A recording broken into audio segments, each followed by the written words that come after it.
Now let's travel further up the Pacific coast and take a visit once again to the Oregon country. Now, as you will recall, initially the Oregon country, as a result of the Treaty of Ghent of 1818, was much larger. It extended well up into Canada, with the British and the United States being in joint control. And for the most part, the 1820s and 30s, the area was inhabited, in addition to the Native American tribes, primarily by fur trappers, mountain men, American, English, and French Canadian.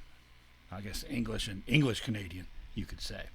But as of 1846, when President James K. Polk made an agreement with Britain to essentially cut the territory in half, so that the top half went to Canada, and then the bottom half was the territory of the United States. Already before that, of course, settlers had started coming in by the tens and later hundreds of thousands on the Oregon Trail.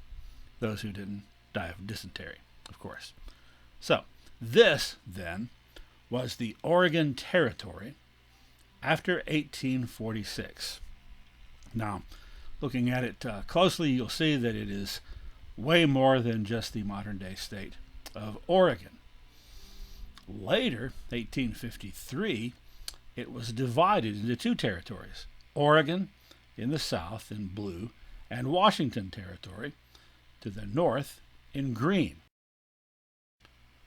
As you can see, the 1853 version of Oregon Territory included the modern-day state of Oregon, also most of the modern-day state of Idaho, and extended into the modern-day state of Wyoming, while the Washington Territory included all of the modern state of Washington, plus the northern tip of Idaho, and a little bit there into Montana. That situation didn't last too long, because in 1859, Oregon was admitted as a state into the Union. So in blue is the border of the state of Oregon, and it still is, and all the green area, that was the remainder of what had been Oregon Territory originally, is now all Washington Territory. That's 1859. 4 years later, it is further subdivided, and you've got Washington Territory, comprising the modern-day boundaries of the state of Washington. Oregon is Oregon. And then Idaho Territory is formed, which includes all of Idaho, plus a little bit into Montana, and a little into Wyoming, though part of the Wyoming stuff was ceded to Nebraska in 1861, previous to this. Eventually,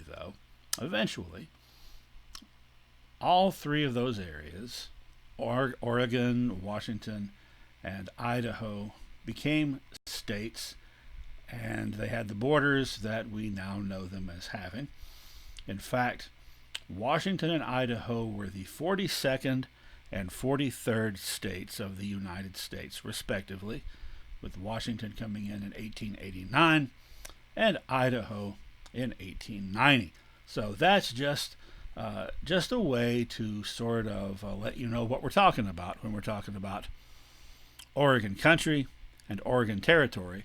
It's not necessarily just the modern-day state of Oregon. Now, the next thing we want to do is take a look at the Native American tribes who lived in that region of Oregon Territory, later to be divided into those three states. And as you can see, there were a lot of them.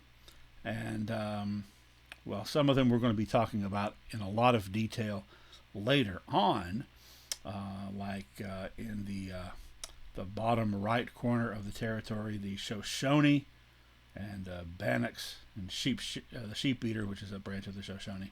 We'll be talking about them. We'll be talking about the Northern Paiute there in the southern part, the center bottom, And we'll be talking a lot about the Blackfeet or Piegan tribe in Montana later on. But they're not going to come into this story. They're on the eastern side of the Continental Divide, which essentially was the boundary, the eastern boundary of Oregon Territory. Now, instead, what I'm going to do before we get started with our narrative is point out the tribes that I'm going to be talking about in the next few minutes.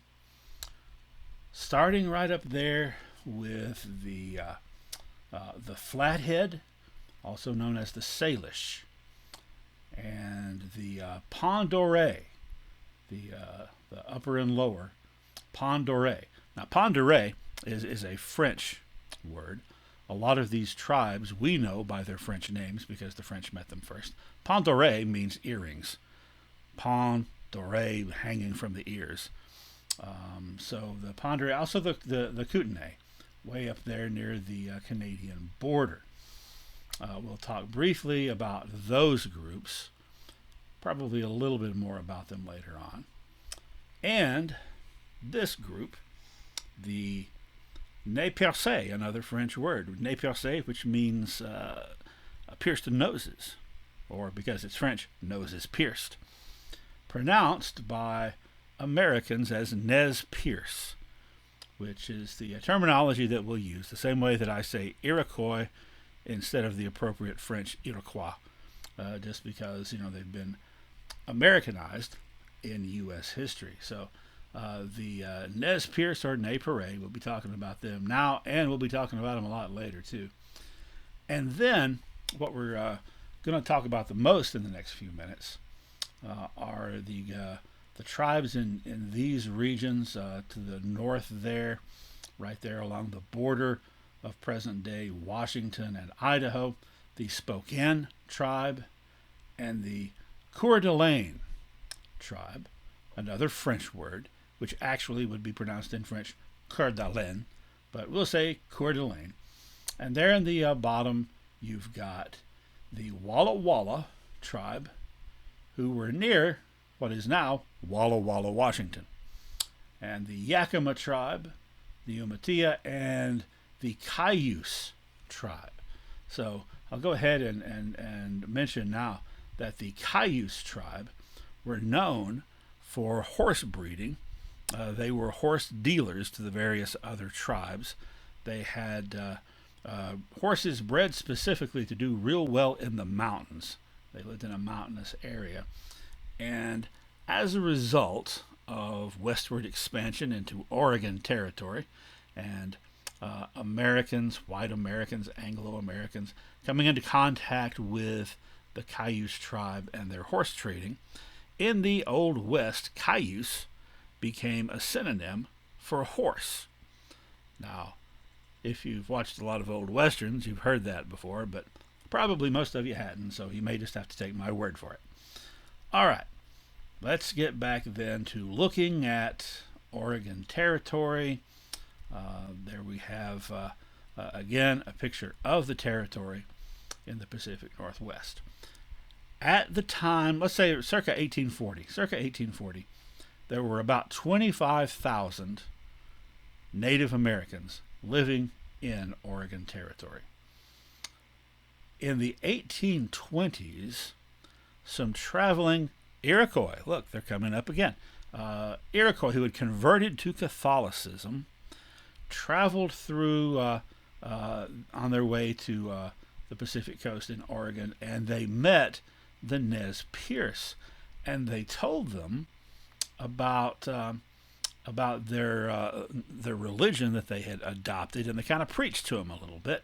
Now, the Nez Perce and their neighbors, the Pend d'Oreille and the Salish or Flatheads, had been suffering mightily from disease because they didn't have the natural immunity to a lot of these diseases that were brought to them by European Americans, and so they thought, well, maybe if we also added this new god to our to our practices, to our pantheon, that might help us with the disease problem that we've got. And so they sent a contingent all the way to St. Louis, which is about 1,500 miles, to meet with representatives of the Catholic Church to ask them to, quote, show us the road to heaven. And the church was happy to do so. They requested, the Indians requested that black robes be sent to them, which is what most of the northern tribes from east to west called the Catholic priests because of, well, the black robes that they wore. And indeed, they sent some. They actually sent they made 4 different efforts, the church did, to send some Jesuit priests to Oregon country.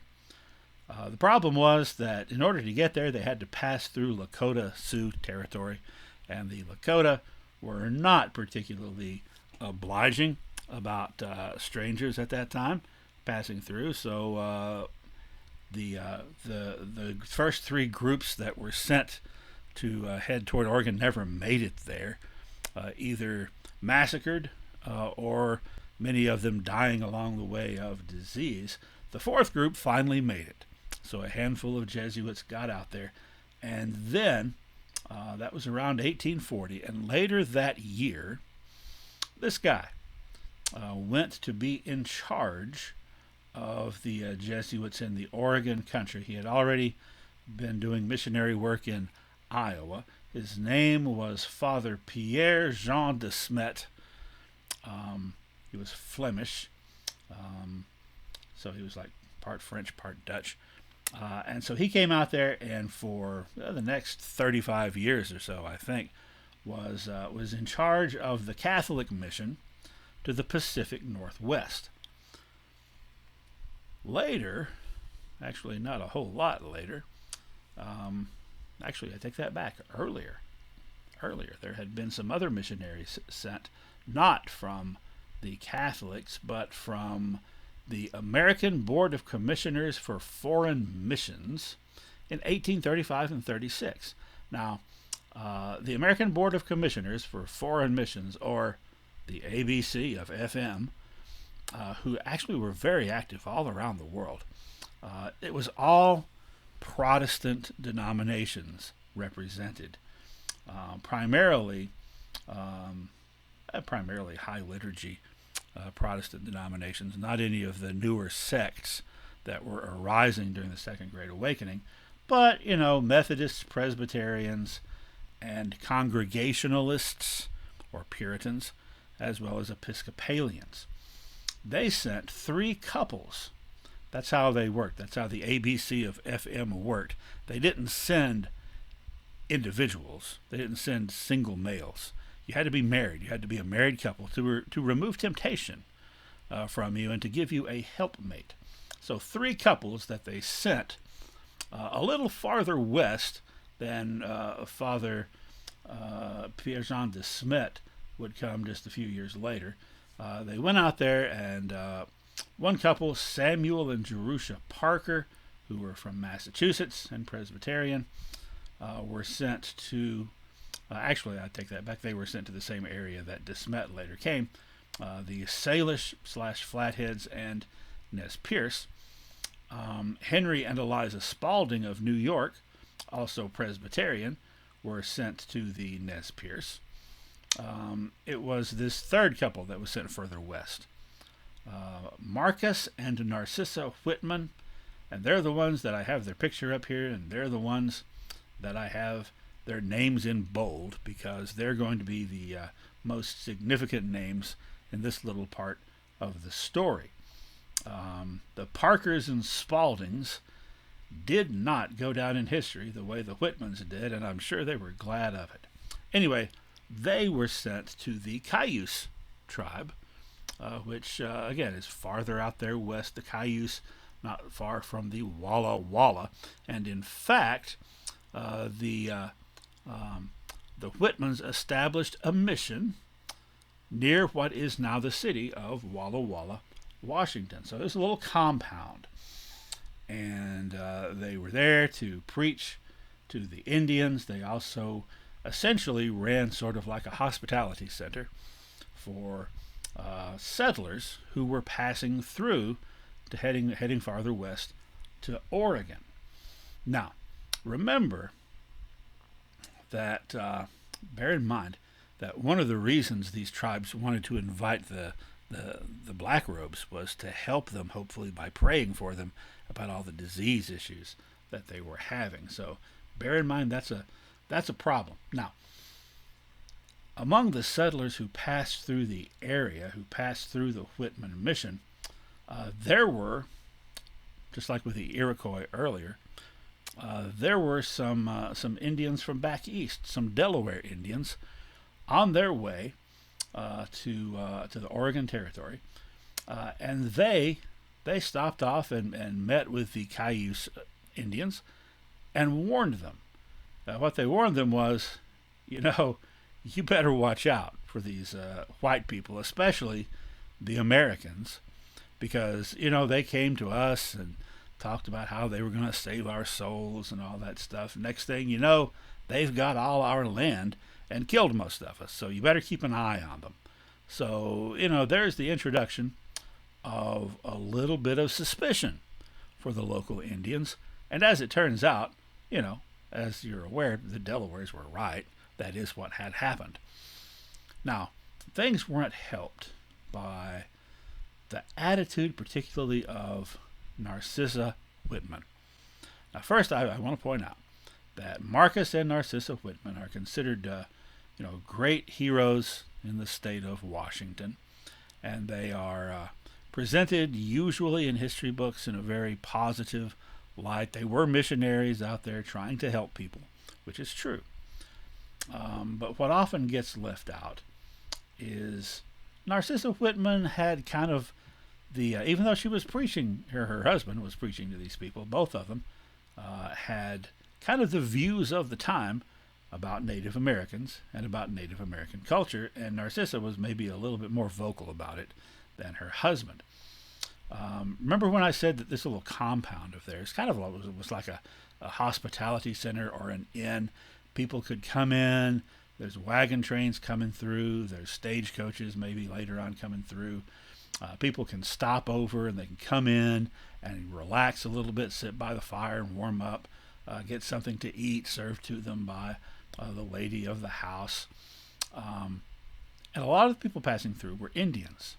Well, they didn't get the same treatment. They weren't allowed in the main rooms of the house. There was a special room off to the side where they had to come if they were stopping off. Narcissa had kind of a condescending attitude toward them, calling them filthy, lazy, and insolent, which, didn't go over real well with them because they could pick up on that. Also, the effort was being made to turn them into farmers, which is what, Euro-Americans, particularly Americans, started trying to do as soon as there was a United States of America, turn all the Indians into farmers, even though most of them already were, but, European-style farmers. Problem was the Cayuse Indians and the others in this area, they were not culturally and traditionally farmers. They were fishermen. They made their living fishing in the rivers that were just teeming with fish up there. Well, another issue arose as a little time went on. There was a measles epidemic that broke out that was carried probably by some of those settlers on their way farther west. And it immediately just swept through the Indian population, the Cayuse population. And what the Indians noticed was this weird disease that was coming along. White people got it and Indians got it. And when white people got it, it seemed to slightly inconvenience them for a little bit. When Indians got it, they died, particularly the children. What's up with that? It must be some kind of plot. the Indians believed that Marcus Whitman, must have some kind of special medicine he was giving to the white people to make them better that he refused to give to the Indians, and half the tribe died, including almost all the children, which got them pretty upset. And, they had been primed to be suspicious. So finally, on November 29th, 1847, more than a decade after the Whitmans had established the mission, several Cayuse men go to the Whitman mission and demand they be given the secret medicine. And they were told, "I don't know what you're talking about. There's not any secret medicine." Did not go well. And they didn't react well to that. So they killed a bunch of people. They killed both of the Whitmans. They struck Marcus Whitman with a hatchet while he was sitting in front of the fire reading his Bible. Killed about a dozen people in all. And there were a lot more people there because several people had stopped off. So they captured about 50 people. And from that point, they then started attacking the various surrounding settlements, with their goal being to wipe out the other missionaries. Now, the Nez Perce had gotten word of this, knew what was going on, and they warned the other missionaries and protected them. So no one else suffered the fate of the Whitmans. So no one else got to have their name in bold on my slides, and if they were told about that, now they would be glad of it. This was the beginning of the Cayuse War that lasted for several years, 8 years, lasted until 1855. Now, in 1852, about halfway through the war, 5 Cayuse leaders showed up to surrender. They came in under a flag of truce, bringing gifts to cover the dead. Now that was a cultural thing in the Pacific Northwest, also in the Northern Plains, where, the stuff that we talked about early on, about how you have to restore balance. If one person is killed, then a person from the other group has to be killed. With covering the dead, you have the option basically of paying a fine instead.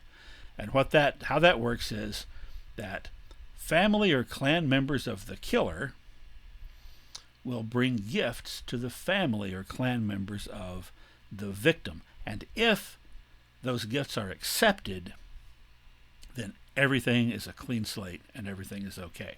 That's how they did things. So they are here essentially trying to end the conflict. And now bear in mind also, so far as the Cayuses and some of the other tribes in the region, they had another tradition, another belief, that the medicine man, if he tried to save someone and they died, he was responsible. Now, if they tried to save a bunch of people and they all died, he was really responsible, and therefore he would forfeit his life. This is what, in their eyes, Marcus Whitman had done. So they felt justified in having meted out that punishment, but they recognized, at least these leaders did, it had gone on for a while, gotten out of hand, so they're trying to smooth it over. Well, they were hanged. All the ones who came in were just grabbed up and hanged.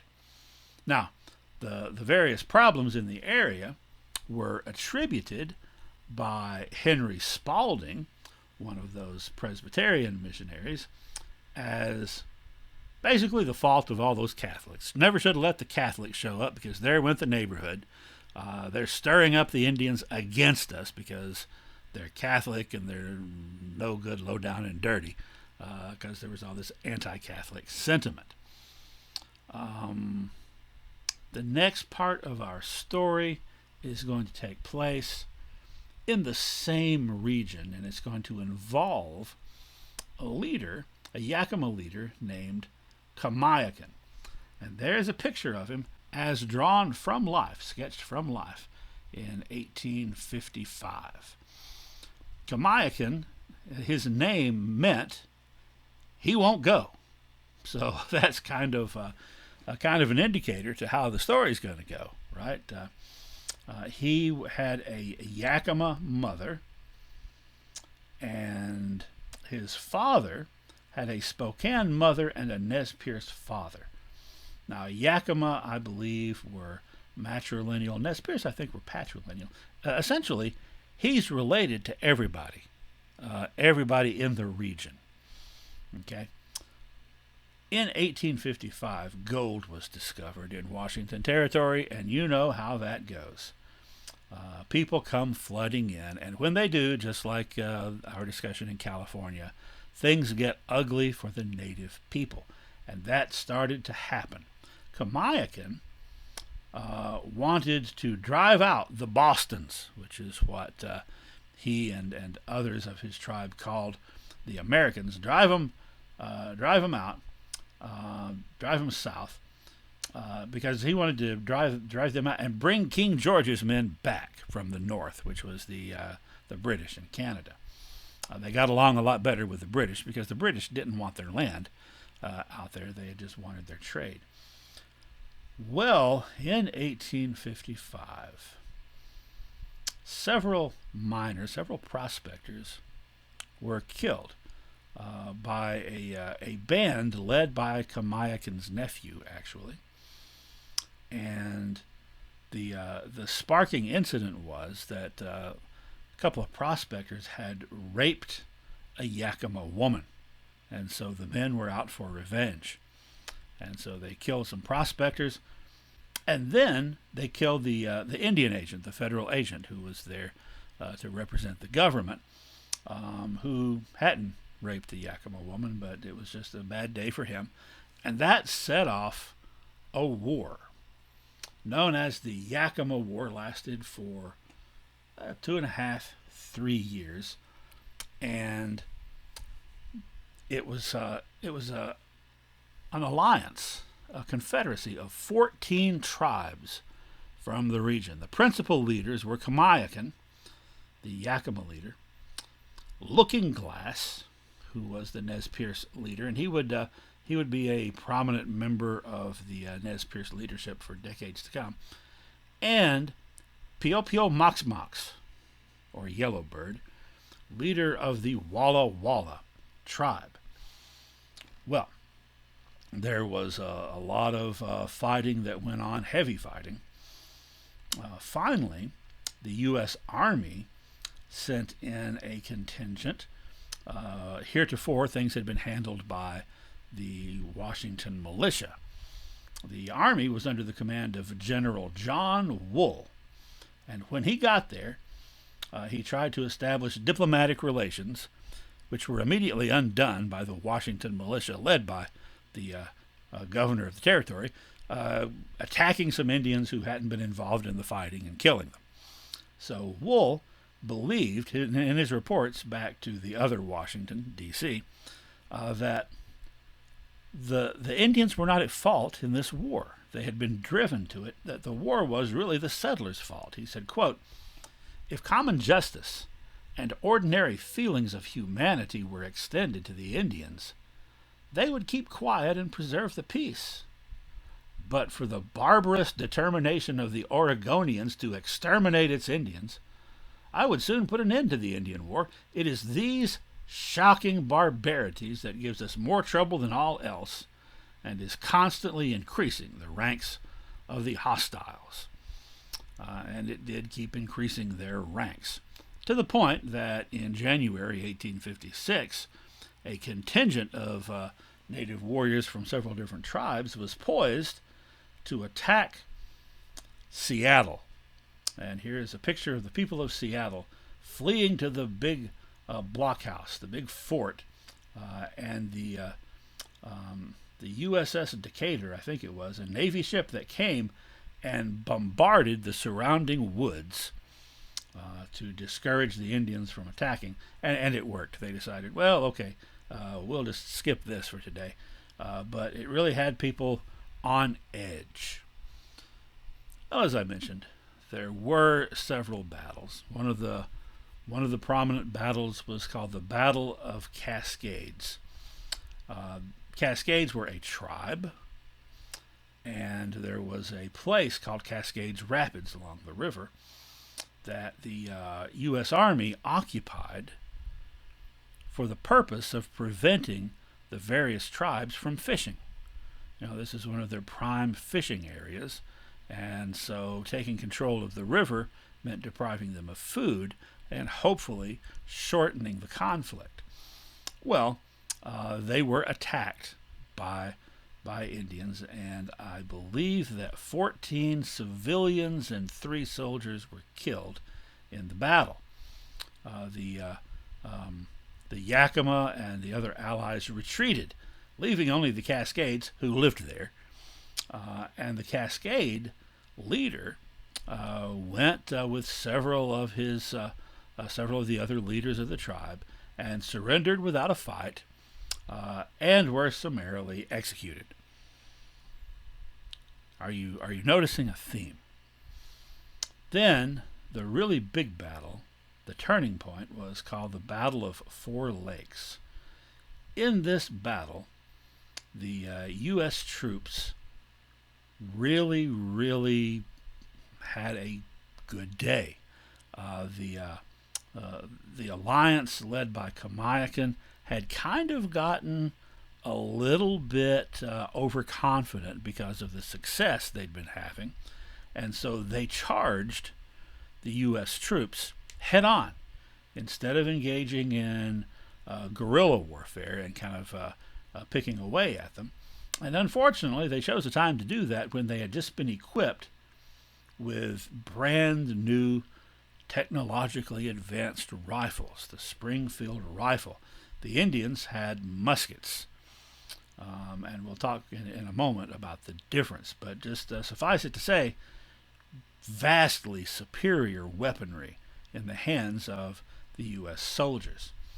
So the Indians were defeated. Hawkin escaped to Canada, but his nephew and several leaders from various tribes were executed.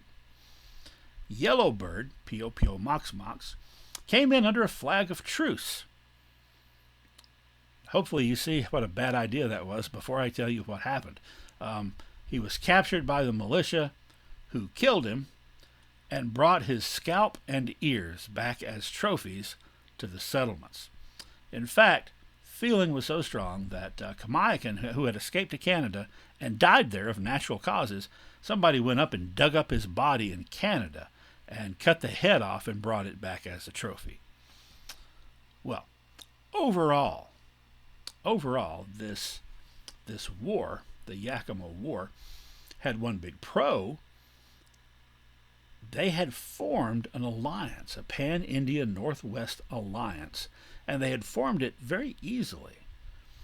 This is the sort of thing that took a lot of arguing on Tecumseh's part to get done, decades earlier, east of the Mississippi. So that's points in the Native Americans' favor. But the con is that they grew overconfident and got badly beaten, got massacred practically by the soldiers, and that was the end of the conflict. Okay, well, now we're going to have another one of those technological updates. Last time we did this, I explained, how the cap and ball revolver worked, and how the previous one-shot muzzle-loading pistol worked. So let me explain the difference between a musket and a rifle for those of you who don't know. Both of them at this point had to be loaded the same way, or at least in the 18th century they were. You put the bullet down, you hold the gun upright, and you reach up and drop the bullet down into the barrel, and it rolls down. And then you put the powder up top there. That's a powder horn that's full of black powder. And you put the small part there in the barrel of your gun, and you get the appropriate amount of black powder. And then you take the ramrod, which, looking at that musket there, that is the little thing that runs along the bottom underneath the barrel, kind of sticks out a little bit. That's detachable. You take that off and ram it down the barrel to kind of stuff the bullet and the powder down to the bottom of the barrel so that when the gun is fired, that the firing pin will, that it will set off the little spark and the powder will be close enough down there. Now, the difference between a musket and a rifle is that the inside of a musket barrel is smooth. So when the little explosion happens that causes the big explosion of the powder, then the round ball is propelled out through the barrel, kind of like a pea shooter. However, the rifle is so named because inside the barrel there are grooves carved inside the barrel that put a spin on the bullet as it comes out, and the spinning bullet travels faster and straighter, making this a much more effective gun. A rifle, much more effective than a musket. Revolutionary War era, the Brown Bess musket made in Pennsylvania was the most commonly used American gun, 64 caliber. By the way, caliber is the size of the bullet, and it's measured on an inch basis. So that 50 caliber is 50 hundredths of an inch, or exactly half an inch in diameter. So 64 caliber is a little bit more than half an inch in diameter, and 48 is a little bit less. So that's a pretty big ball. The Hawkin Plains rifle, developed in the 1820s, was a much more accurate rifle than earlier ones. It was 54 caliber. Then, in 1855, the Springfield Rifle, the one that we're talking about, that was introduced, 58 caliber. And the important thing about the Springfield Rifle, and these were used in the Civil War, which was just started 6 years after this, is they didn't use the round lead balls. They used mini balls, named for the French guy who invented this type of bullet, Minier. And they're not really balls at all. You can see them on the picture on the left, right next to some regular round lead bullets. They're conical in shape, and they have grooves built into them. You can see in the picture there. And at the base, it's a little bit hollow at the base, a little indentation, as opposed to just being flat. And all those things together mean that the conical shape makes it more aerodynamic, like a football. And the grooves that are cut into it catches the grooves in the rifle and spins it even faster. So if you've ever thrown a football, you know that's how you throw it accurately, is you put a spin on it. And the little dent in the base, the little impression, means that when the explosion occurs of the black powder, it happens right there at the base of that bullet, and the explosion expands, and it makes the bullet kind of like get a little bit bigger so that it hugs the inside of that barrel more tightly, and therefore has even more of a spin. So what this means is that much, much faster, travels much farther, hits much harder, and because also of the conical shape, that helps in making it more destructive when it does hit. These lead balls, if you've ever fired a muzzle or a black powder weapon that shoots just a regular round balls, it's really hard. It's hard to hit anything with them because they're round, and the slightest wind, slightest breeze will kind of take them off course. And when they do hit, they're a round ball, so it hurts and it hits hard, and it could kill somebody. But if it hits someone in the leg, it might crack their leg bone and bounce off, or maybe get stuck in the bone, whereas this mini ball will explode that person's leg into pieces. So this is why the U.S. troops had such a huge advantage over the alliance led by Yakima. Now later, I'm going to go ahead and tell you some of the later developments in riflery. In 1860, the Spencer repeating rifle was invented. It had the capacity to shoot 7 times before being reloaded. There's a little tube that you load full of 7 bullets that you stick in the very back of the gun, the part that you rest against your shoulder. You take that loose and there's that tube in there, and you stick it in, and you can shoot 7 times in a row, which is a big advantage. Also in 1860, the Henry repeating rifle, that was much more impressive than the Spencer, in that it had 16 shots, and it was a breech loader, which means that you don't drop the bullets in the top, and you don't stick them in through the stock. You have a little slot there by the trigger that you just load them into from the side, and you keep loading them in until it's full, 16 shots. All right, there is your ballistics update. For now, we will be seeing more. But for now, we're going to leave the Northwest and go to the Southwest.